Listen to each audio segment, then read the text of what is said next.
Right, so now we're going to be moving on to the Q&A. So we have a Google form that we sent in chat earlier, and we've gotten a few responses, which is good. I believe it's still open if anyone wants to send in any questions that they have. It's fully anonymous. I'm just going to start with some of the questions.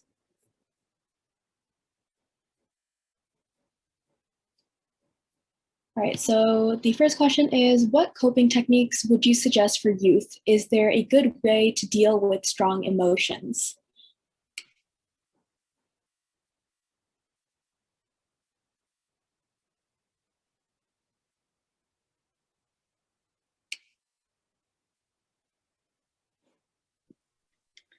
I can chime in on this, and feel free to anyone else to help me out. I think when I think of coping with big emotions, the thing that comes to my mind is just that it can be really helpful for people to know that all emotions are normal. And it's okay to feel big emotions. It's okay to feel uncomfortable emotions. Um, in our in our kind of society, um, we really like feeling happy and good and positive, and that's understandable because those feelings feel really comfy and good. But we also have a tendency to not want to feel some uncomfortable emotions like sadness or anger or some of those emotions that might not be as comfortable. And so it's really important to remember that all emotions are just energy. Some emotions are not better than others, or some emotions are not bad and certainly not wrong. We're all human, and all emotions are welcome, even if they're not comfortable. So that's the first thing that I just want to kind of highlight, so that we can get a little bit more accustomed to normalizing that uncomfortable emotions have a place too, because sometimes they tell us information. They tell us information about when something might not be okay with us, when something's violating us, or once a boundary has been kind of breached, or something like that. Or it might tell us that something's really powerful, really impactful to us. For example, if we are, dealing with a loss or a grief or something like that, it tells us that we're a caring person and that things impact us. Um, so kind of the next step, I would say, after kind of giving yourself a lot of self-compassion and reminding yourself that uncomfortable emotions are okay, um, then I would say that the next part is sitting kind of with that emotion in a way that maybe helps you to regulate a little bit. So what I mean by that is taking some deep breaths, and not forcing yourself either into pushing it away or avoiding it or acting out in maybe the heat of the moment. So that can be really helpful. And a way that we know that helps us regulate those emotions is deep breathing. Deep breathing is super boring. It's not sexy, it's not fancy, it's not glamorous, but research shows that deep breathing is really sound. What I mean by that is that it can be very effective. So I think if we get a little bit good at practicing deep breathing, we might find it useful. And what a good way to think about deep breathing is think about it as like an internal massage. So we know when we go for a massage, or when our friend maybe massages our shoulders, that feels really nice on the outside of like our back or our shoulder, something like that. Think about deep breathing as giving your internal central nervous system a nice massage. There are a lot of resources online about deep breathing, so I won't take up your time giving you specific strategies. I'll tell you that anxietycanada.com has a lot of really good resources for different deep breathing strategies. So if you don't know one that you like, you could go to anxiety.com.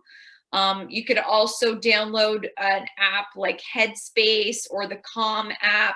Most of these apps have like a free part where you can get like a 10-day, I think 10 days on Headspace free, or something like that. That will also give you some breathing strategies or some mindfulness strategies. Breathing strategies and mindfulness can kind of go hand in hand. In some ways, they're similar, they're related. But basically, inhaling to account of 4 long, deep breaths and exhaling to account of 4 long, deep breaths is a really good place to start. And what that does is that gets us out of our reactive brain and gets us into our calming brain.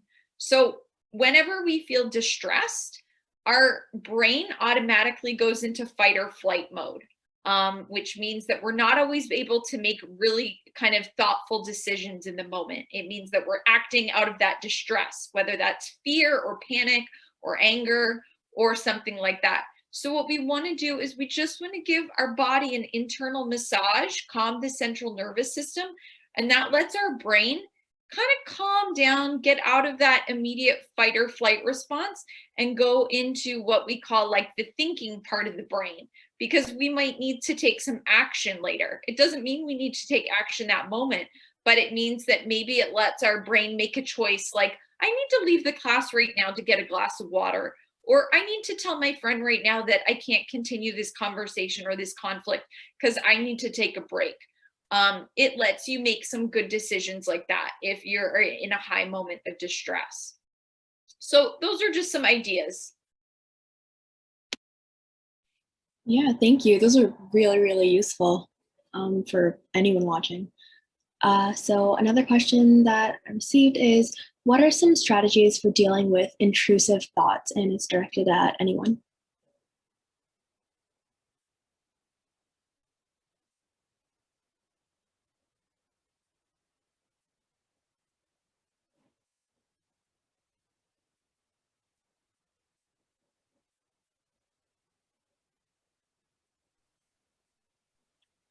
I will say something because I also wanted to add what Lauren was saying. I love the whole concept of like all emotions are valid. They're trying to communicate something with us. So with the intrusive thought, if we see it that way, it's, even though we don't want to feel it or think about a certain thing, what is that trying to communicate? Just like reframing it so that it's not like, no, I don't want to think about this. I don't want to think about this, but rather, okay, this thought is coming up. What is it trying to communicate?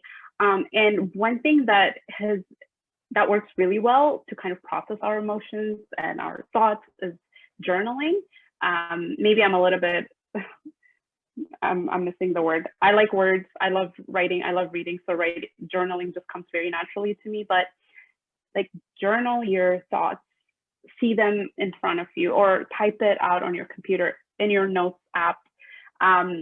Make lists. You know, it doesn't always have to be a paragraph. Write a list of, okay, I'm thinking this and it's kind of going this way, that direction. And what that does is seeing it in front of us, it helps us kind of, it's called like the bird's eye view. So when everything is in your head, you think, oh my God, what's going on? But then you put it out in front of you, you can see it in a better way.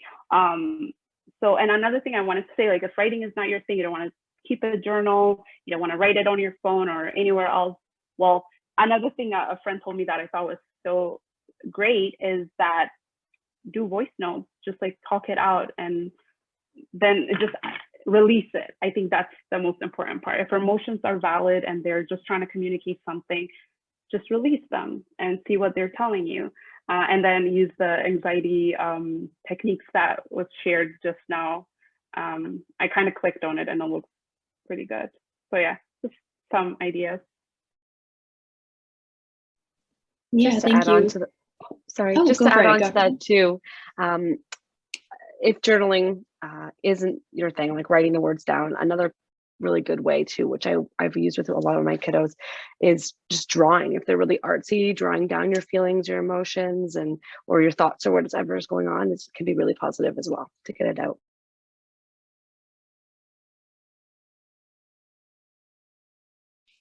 Yeah, for sure. Finding a mode of expression is really important. So the next question is, it was mentioned earlier that sometimes we need a little push of having a routine, for example, calling a friend. But what if in a moment of distress, we tend to isolate ourselves? Is there any advice for getting out of that situation?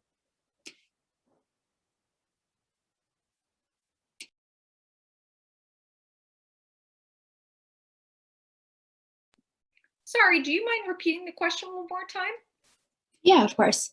So it was mentioned before that sometimes we need a little push, for example, forcing ourselves to like call a friend out of our routine. But what if in a moment of distress, we tend to isolate ourselves? How, or do you have any advice for getting out of that isolation situation?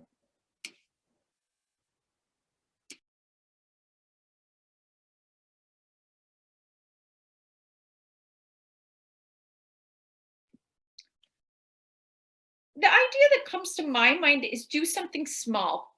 So if it feels too much to FaceTime a friend, call a friend. If it feels too much to call a friend, text a friend. If it feels too much to text a friend, can you text a word? Right? So I think for me, it's what feels possible. If even texting a word to a friend feels too much, can you turn on a warm and fuzzy animal YouTube video where you're looking at, like some cute goats or something, or, a YouTube video that makes you laugh, makes you feel good. So what's the smallest thing that feels possible? Or I guess what's the thing that feels possible to do that would kind of get you a little bit out of really isolating yourself? Because what we know is that things like depression like to keep us isolated, because when we're isolated, depression can get bigger, right? So things like, if we think about depression as something that likes to keep us isolated, let's challenge that depression. Let's say, nope, depression, you're really making me feel like I want to stay isolated today. I see your tricky ways, and I am going to text my friend and just get her to tell me, something funny that she saw this week, or get her to tell me a funny joke. So anything that feels possible just to break out of that isolation is helpful, because we know that isolation kind of gets us feeling down and disconnected, and we all need each other. We need community.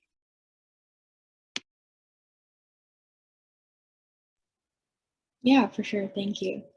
So our next question is directed at Nikki, and it is, how did you become involved with mental health work in the HGSB?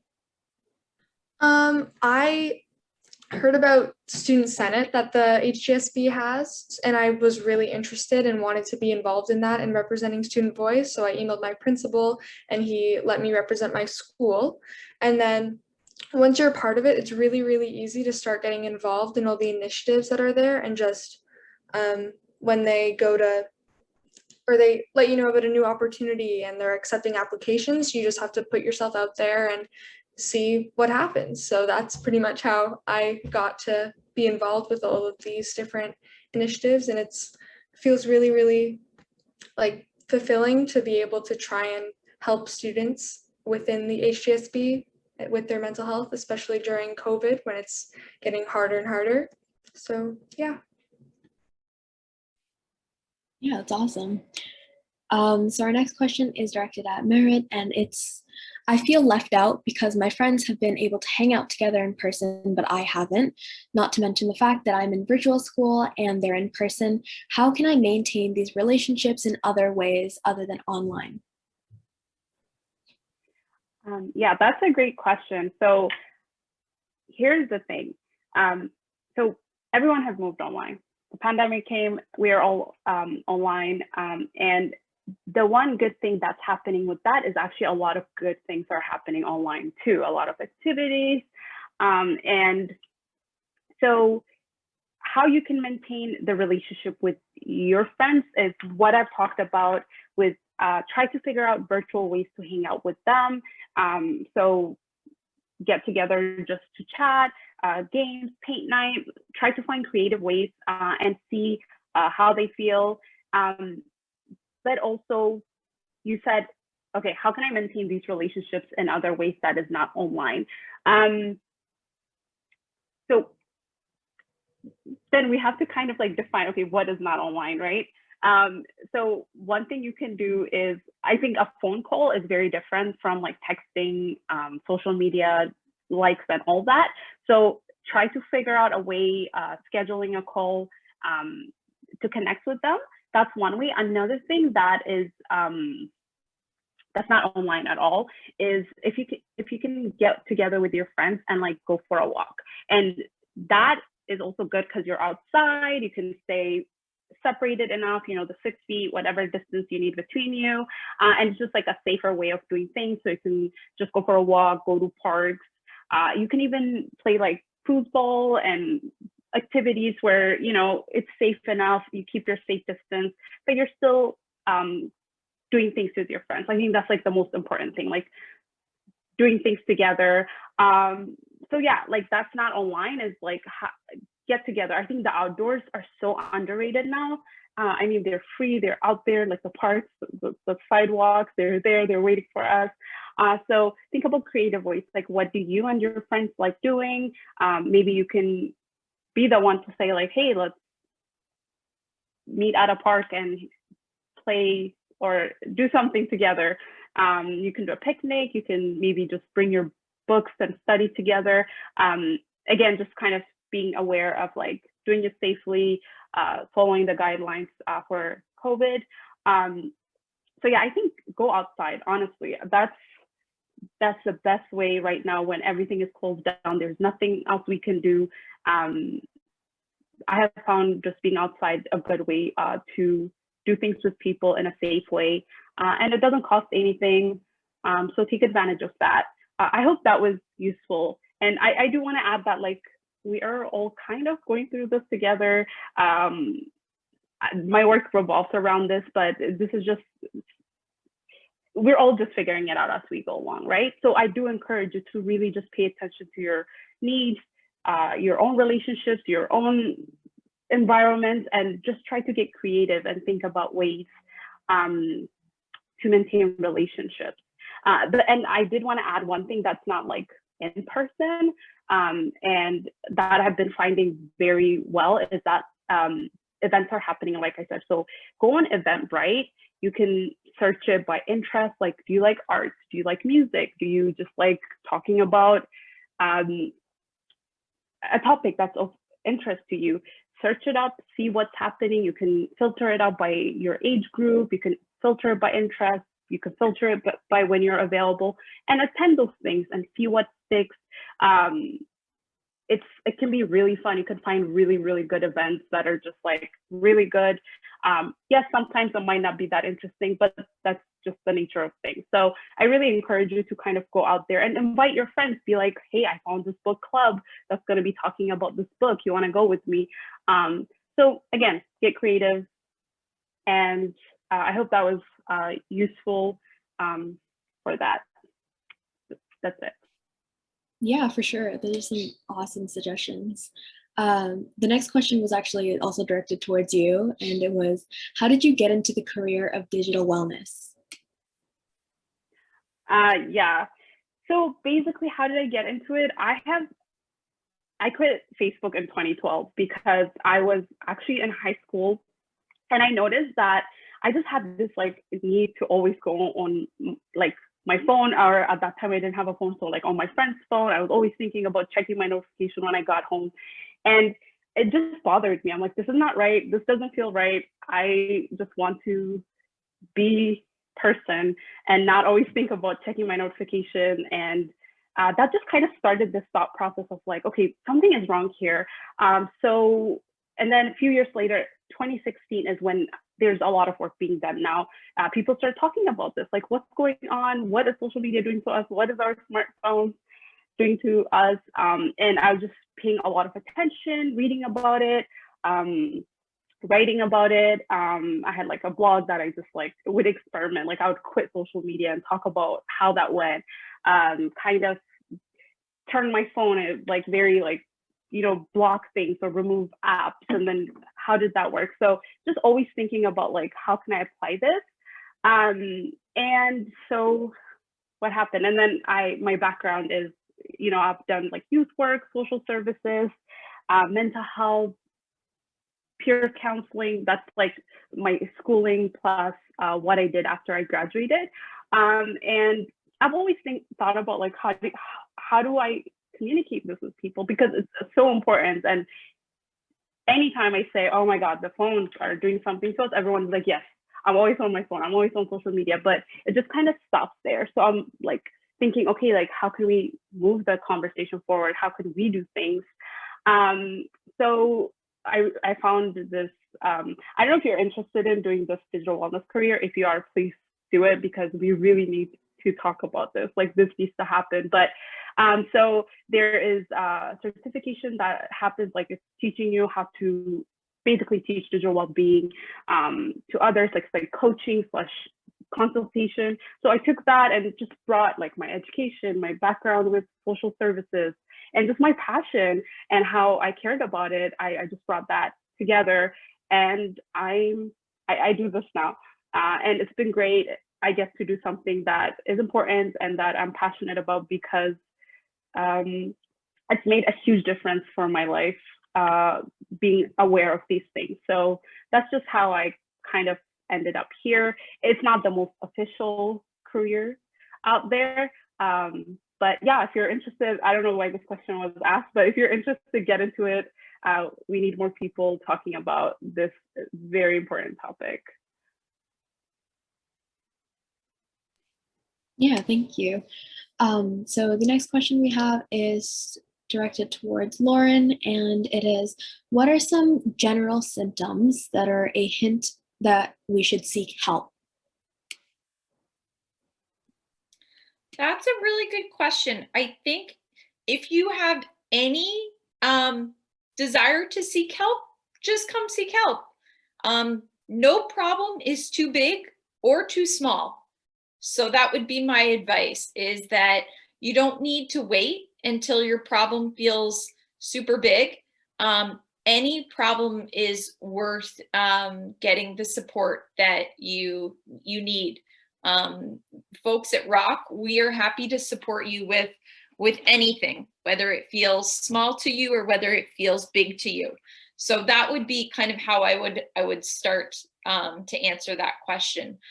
I think if you want to, if you're thinking about seeking support, it might be already an indication that, you know, somewhere inside of you, you're really curious about it, or maybe that you want to. So I would just encourage you to call our walk-in clinic, and you can meet with a therapist and have a walk-in session and chat it out with a therapist. And if at the end of the session you're feeling like, you know what, that was enough, I'm good, I'm going to practice some of these strategies, or I'm going to just reflect on what we talked about, that's okay. There is no pressure to come back or to keep meeting, no pressure at all. But if that conversation leads you to think, you know what, I want more support, then we can connect you to more support. So that would be my advice, is if you're curious, or you know, you think that you might want to actually chat to someone, come to our virtual walk-in clinic and we can connect you with someone. Perfect, thank you. So the next question is directed at Jen and Elizabeth, but anyone is free to chime in, and it is, many families simply can't afford the cost of therapy or medication, even with parts covered by the government. Do you have any advice for youth in this situation?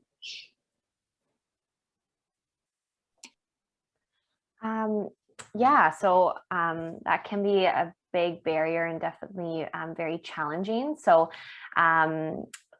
with our program at Nelson Youth Centers, we don't say no to anyone. So if there is a financial barrier, we will work through that with you. Lots of our programs we don't charge for. So we try to make them as accessible for everyone. But there's great, like I know Lauren brought up earlier, access system navigation is really able to go through lots of different programs and agencies that are out there that don't have a cost for service. And they have a lot of that information that they can share with you and your family.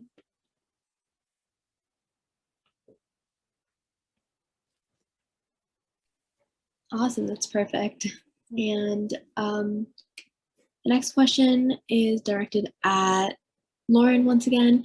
I feel like I want to stay in touch with my friends, but it often feels like a dreadful task. Do do you have any advice for this? Yeah, that's a great question. Also, I'm just putting into the chat some more specifics about the last question. So I kind of answered it in a really general way, just encouraging people to come if they're even curious.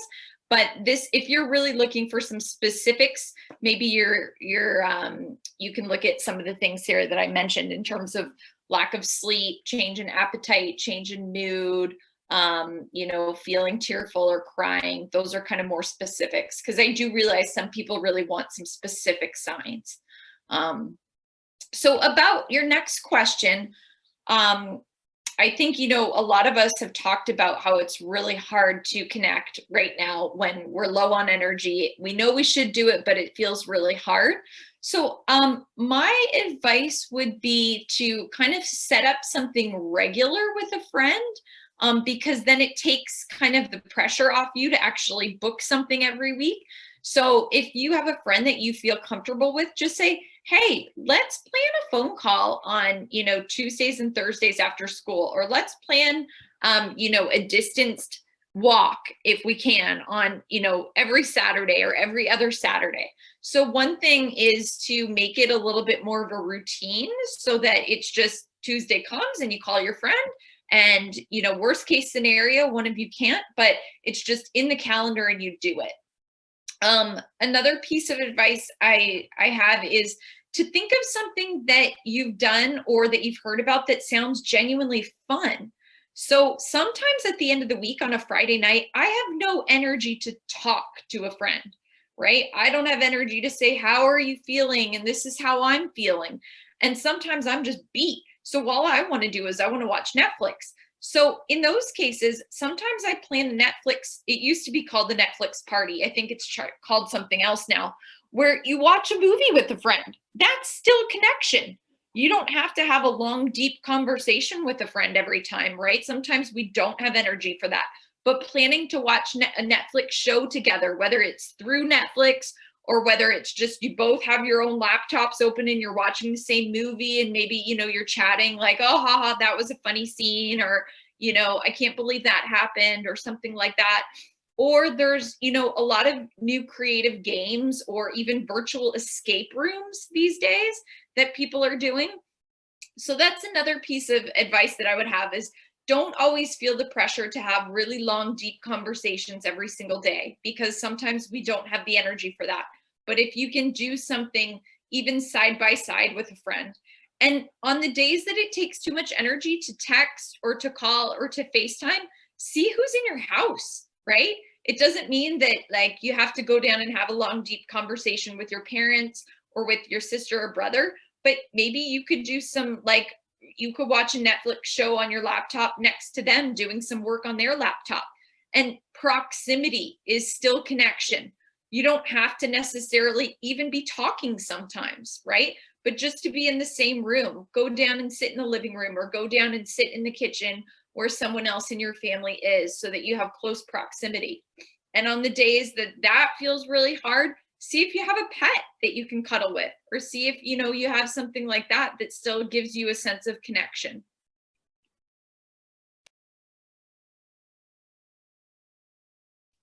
Yeah, those are all amazing ideas. Thank you. And so our next question is directed towards Jen and Elizabeth. What are some steps someone can take in order to potentially get a diagnosis?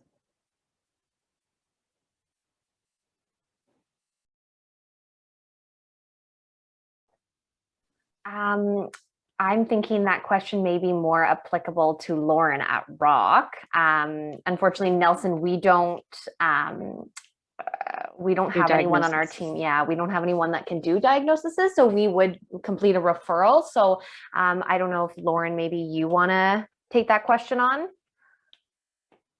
Sure. So was the question someone who's wondering how to get a diagnosis? Yeah, what are the steps? Yeah, good question. Mm-hmm. Yeah. Okay. So definitely you can call us, and using that access line that I put in the chat, and you can just say, right up front that I'm having a lot of different kind of things that are making me wonder if I have a certain diagnosis, and they will get you set up probably first at the walk-in clinic to talk to someone about the symptoms that you're experiencing. Another thing that you can do is, and then if the therapist and you determine that you want to go to the next step at the end of the session, like, yeah, this does sound like it could be something, and you should explore if this is a diagnosis. The therapist will help connect you with someone on our psychology team, because that's who kind of has the ability to make a diagnosis, is a psychologist. Another way that you do it is you can speak to your family doctor. And I always recommend that as the first step. So because your family doctor usually has a little bit more history about your health, they're a really good first point of access to talk to if you're wondering about a diagnosis. And sometimes family doctors can even provide a diagnosis depending on what it is. So for example, like ADD or ADHD, your family doctor can give you a diagnosis of ADD or ADHD. And your family doctor could also potentially connect you with a pediatrician.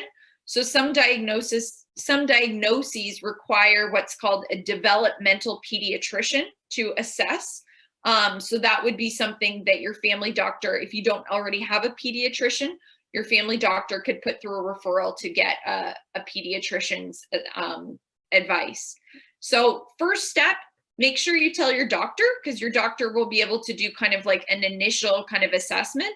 And then of course you can always contact Rock and you can just let us know that you're wondering about something specific.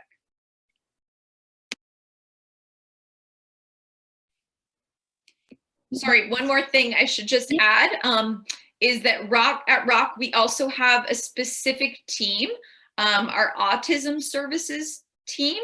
So if anyone is wondering if they fall on the autism spectrum, or if that might be something that they're navigating or that they want more information about, you can call our main access line and you can say specifically, I'd like to meet with someone on your autism services team to either, talk about getting an assessment, because I'm wanting, to get a diagnosis, because that would enable me to get some funding, or even just to kind of ask some questions about autism.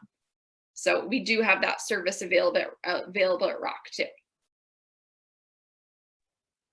Perfect, thank you. And now we have a question for Merit. How do you break away from toxic online friendships? For example, people that might make you feel like you always need to text and always be active on social media with them. Yeah, that's a very good question. And, prior to social media, when we had like these toxic, especially like at school, like toxic friends, bullies, whatever, like we could leave them at school. And what social media or the internet, our phones have done is that they're just always with us, right? They're online, they're on our Facebook, on our Instagram. So I'm just kind of mentioning that to, like, this is a problem. You're not alone. It's a very challenging thing to do. So they're toxic, but they're on your social media account. So like I mentioned earlier, the first thing is maybe you don't want to unfollow them or whatever because you don't want to create more problems for yourself. Completely understandable. So I think mute them so that you're not seeing their activities all the time. So it's not popping up on your home feed. It's not something like you go online because you just want to check on something and then now you're seeing that. So mute them, just make sure they're not always triggering that need to contact them. And also set boundaries. Boundaries are so important. And the best way to set boundaries with people is just to create them, enforce them, and like stick with it. So for instance, maybe, I don't know specifically what your case is, but maybe it's that they expect you to reply right away, right? If they text you, if they DM you, like you have to be there, you have to be responding to them right away.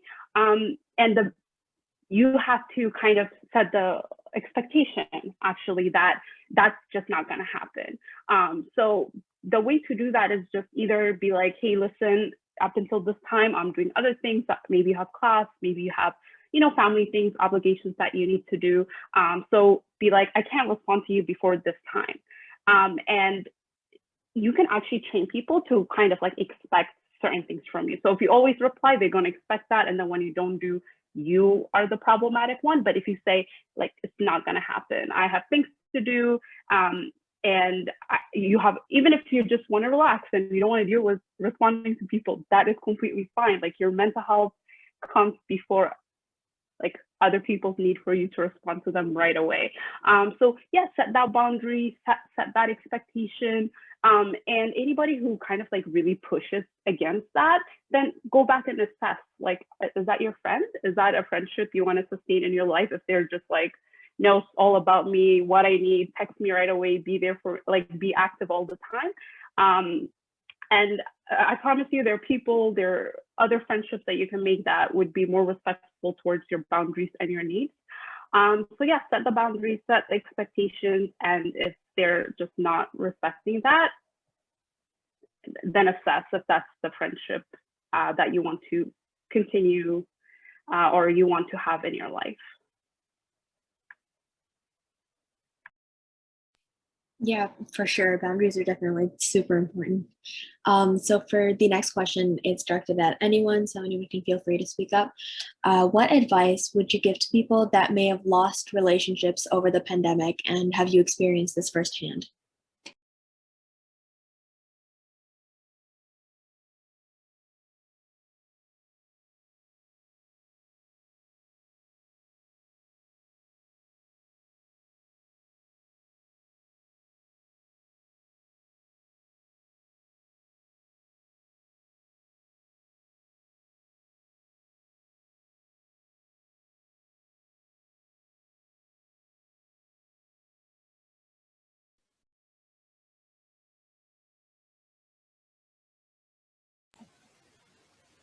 I know that as a student, I personally have experienced, loss of relationships because of the pandemic.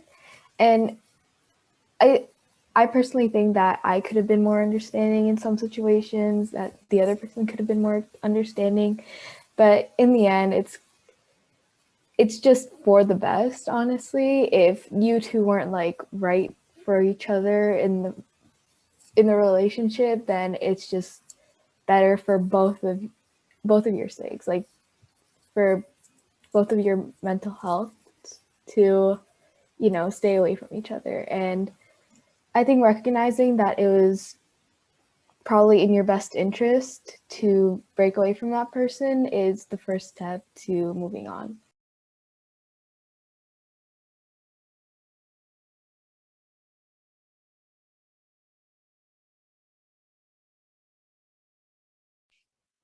That's perfect, Iman. Thanks.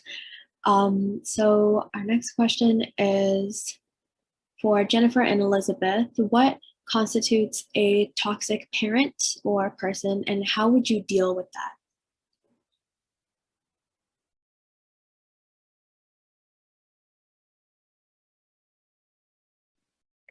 that? That's a bit of a tricky one, I'd have to say. At Nelson, we go with the idea that everybody is trying their best, and they're doing their best, especially during something like this. Of course, there are situations that can be toxic. And I think that with us, what we try to do is we really just try to inform both the family and the child while they're getting services, just to try and make sure that, parents are understanding their parenting approaches and maybe learning new skills on their own as well, to further build on their parenting strategies and way they work through it. I don't know if you have anything to add there, Jen. Yeah, I think just adding on that, we really, at Nelson, we're really strength-based focused. Mm-hmm. So understanding that, yes, parents may have challenges or difficulties, but really focusing on their strengths and their abilities, and what every family has their own strengths, and each person does, and how can we utilize those in an environment and help everyone maintain their well-being. Mm-hmm. Mm-hmm. And again, if you are having, problems in the home and you want to reach out for services, like, I think that that's a big step to take. And hopefully, you know, if you're reaching out to get some supports, then maybe your parents or guardians or whomever it is will also be there and have some involvement, and that would help things as well. I think just to piggyback on what Elizabeth and Jennifer shared, you know, I think in our culture, we have a lot of buzzwords, and you know, that has pros and cons, right? So the pro of buzzwords is that things get a little bit more talked about, right? So things like toxic people or toxic friends, it brings awareness to relationships that aren't healthy for us. So that's a positive. The risk is that some of these buzzwords get a little bit misused or overused.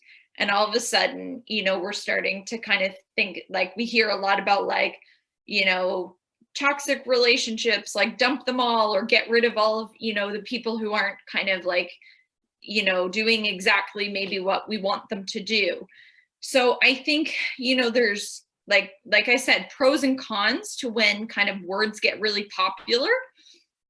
And in my mind, I think it's just about, like, when we think about toxic people or toxic relationships, I think the most important part is to think about our need. What is our need, right? So I know for me, I need some rest. I need, you know, usually around 7 hours of sleep. I need people that I know are going to support me, and I need some sunshine, right? So I really try to focus on what my needs are, and when someone is kind of like not able to meet my needs, it might mean that our relationship is just a different kind of relationship. If I have a relationship with someone that always lets me down when I reach out, like I'm calling them in my moment of need and they're not there, or they're not giving me necessarily very supportive advice, then I'm going to change my behavior and I'm going to find those people in my life who are there for me, right? It doesn't necessarily mean that they're toxic. Maybe that person doesn't know how to be there for me, or maybe that person has kind of their own struggles that they're dealing with, right? I don't know if they're toxic or not.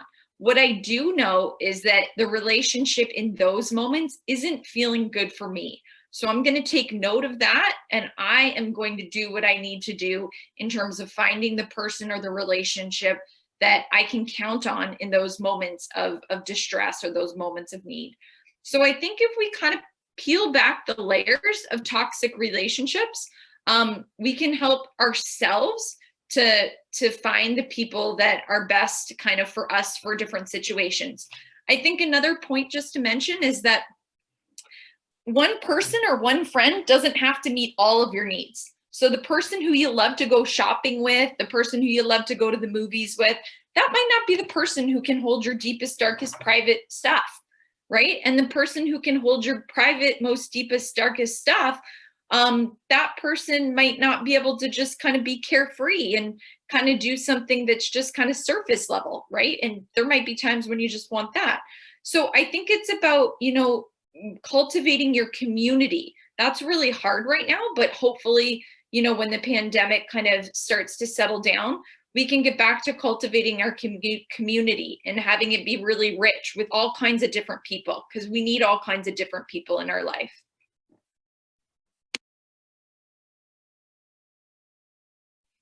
Yeah, thanks so much for adding on. Our last question is directed towards anyone, so feel free to speak up. It's, how should we address the increase in serious mental illness amongst students?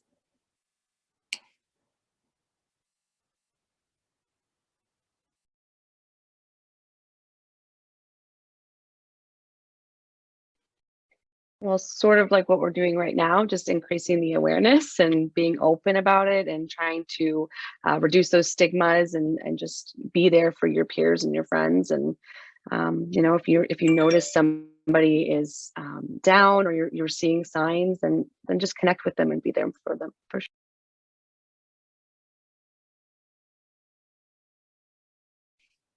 For sure, yeah, that's really important.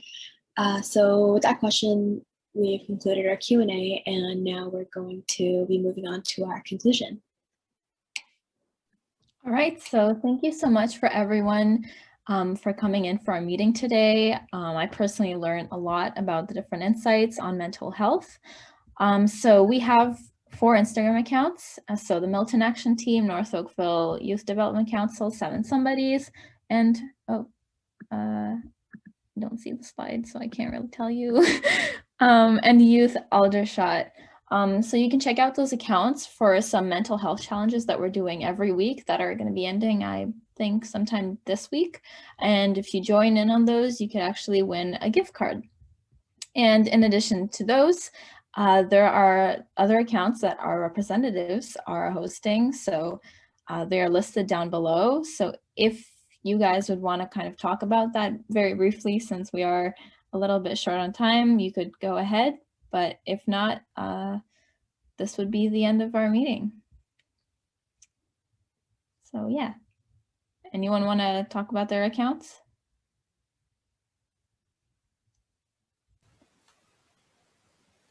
I'd just like to say thank you to all the panelists for joining us today. This was really insightful, and I know that me and a lot of other people that joined us today could really benefited from this talk. Yeah, all right. So that concludes our meeting, and hope you have a great evening. Thank you, everyone, for joining us. Thank you. Thank you. Bye. Thanks, Thank you. everybody. Thank you. Bye. Take care. Bye. Hi, guys.